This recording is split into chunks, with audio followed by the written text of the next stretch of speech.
ബലാത്സംഗ കേസിൽ ജീവപര്യന്തം തടവ് ശിക്ഷ ലഭിച്ച് ജയിലിൽ കഴിയുകയാണ് JDS മുൻ MP പ്രജ്വൽ രേവണ്ണ. 47-കാരിയായ വീട്ടുജോലിക്കാരിയെ ആവർത്തിച്ച് ബലാത്സംഗം ചെയ്യുകയും അതിന്റെ ദൃശ്യങ്ങൾ പകർത്തുകയും ചെയ്ത കേസിലാണ് കർണാടകയിലെ പ്രമുഖ രാഷ്ട്രീയ കുടുംബാംഗം കൂടിയായ പ്രജ്വൽക്ക് കോടതി കഠിനമായ ശിക്ഷ വിധിച്ചത്. 11 ലക്ഷം രൂപ പിഴയും വിധിക്കപ്പെട്ടിട്ടുണ്ട്. ഈ കേസിലെ വിധി നിർണ്ണയിക്കുന്നതിൽ നിർണായകമായ പങ്കുവഹിച്ചത് പ്രജ്വലിന്റെ സ്വന്തം ഫാം ഹൗസിന് തട്ടിൻപുറത്ത് ഒളിപ്പിച്ചു വെച്ചിരുന്ന ഒരു സാരിയായിരുന്നുവെന്ന് അന്വേഷണ സംഘം വ്യക്തമാക്കി. അതിജീവിത ധരിച്ചിരുന്ന ആക്രമണത്തിന് തെളിവുകൾ സൂക്ഷിച്ചിരുന്ന ആ വസ്ത്രമാണ് കേസ് ശക്തിപ്പെടുത്തിയത്.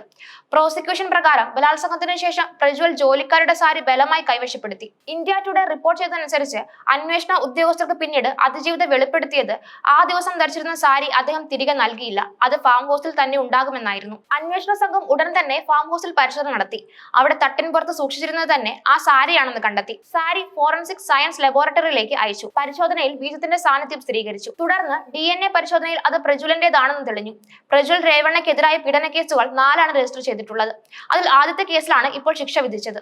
വീട്ടുജോലിക്കാരിയായ 47-കാരിയെ പലവട്ടം ബലാത്സംഗം ചെയ്യുകയും ഭീഷണി മുഴക്കി മൗനം പാലിപ്പിക്കുകയും ആക്രമണത്തിന്റെ ദൃശ്യങ്ങൾ മൊബൈൽ ഫോണിൽ പകർത്തുകയും ചെയ്തതായിരുന്നു ആരോപണം. ആദ്യത്തെ കേസിനെ കൈകാര്യം ചെയ്തത് സാധാരണ പോലീസ് വിഭാഗമായിരുന്നെങ്കിലും സംഭവത്തിന്റെ ഗൗരവം, പ്രതിയുടെ രാഷ്ട്രീയ സ്വാധീനം, തെളിവുകളുടെ സുരക്ഷ എന്നിവ പരിഗണിച്ച് കർണാടക സർക്കാർ പ്രത്യേക അന്വേഷണ സംഘം നിയോഗിച്ചു. SIT നടത്തിയ സൂക്ഷ്മമായ തെളിവെടുപ്പും ഫോറൻസിക് തെളിവുകളുടെ ശാസ്ത്രീയ പരിശോധനയും തന്നെയാണ് കേസ് കോടതി വരെ എത്തിച്ചത്. അന്വേഷണത്തിന്റെ ആദ്യഘട്ടത്തിൽ തന്നെ അതിജീവിതം നൽകിയ മൊഴികൾ വ്യക്തവും വിശദവുമായിരുന്നു. സംഭവങ്ങളുടെ തീയതികൾ, ആക്രമണത്തിന്റെ സ്വഭാവം, ഭീഷണിപ്പെടുത്തലുകൾ എന്നിവ അവൾ വിവരിച്ചു. ഏറ്റവും ശ്രദ്ധേയമായത് ആക്രമണത്തിന് ശേഷം താൻ ധരിച്ചിരുന്ന വസ്ത്രം പ്രജ്വൽ കൈവശപ്പെടുത്തിയെന്ന വെളിപ്പെടുത്തലായിരുന്നു. തുടർന്ന് നടന്ന റെയ്ഡിൽ സാരി കണ്ടെത്തിയ സംഭവം അന്വേഷണത്തിന് വൻ മുന്നേറ്റമായി. ഫോറൻസിക് പരിശോധനയിലെ പോസിറ്റീവ് ഫലം, DNA യോജിപ്പിക്കൽ, അതിജീവിതയുടെ സ്ഥിരതയുള്ള മൊഴി, ഇതെല്ലാം കൂടി കേസ് പ്രോസിക്യൂഷന് അനുകൂലമായി.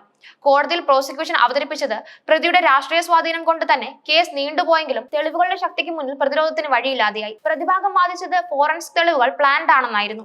എന്നാൽ SIT സമർപ്പിച്ച തെളിവുകളുടെ ശൃംഖല വ്യക്തമായും രേഖപ്പെടുത്തിയിരുന്നതിനാൽ കോടതി അത് തള്ളിക്കളഞ്ഞു. സാരിയുടെ ശാസ്ത്രീയ പരിശോധന റിപ്പോർട്ട്, DNA ഫലങ്ങൾ, സംഭവ ദിവസത്തെ കോൾ റെക്കോർഡുകൾ, അതിജീവിതയുടെ മെഡിക്കൽ റിപ്പോർട്ട് എന്നിവയും കോടതി നിരീക്ഷിച്ചു. കോടതി തെളിവുകൾ വ്യക്തവും സംശയാതീതവുമാണെന്ന് വ്യക്തമാക്കി. പ്രതി തന്റെ അധികാരം, സ്വാധീനം, സാമൂഹിക സ്ഥാനം എന്നിവ ദുരുപയോഗം ചെയ്ത് ഗുരുതരമായ കുറ്റം ചെയ്തിട്ടുണ്ടെന്ന് വിധിയിൽ പരാമർശിച്ചു.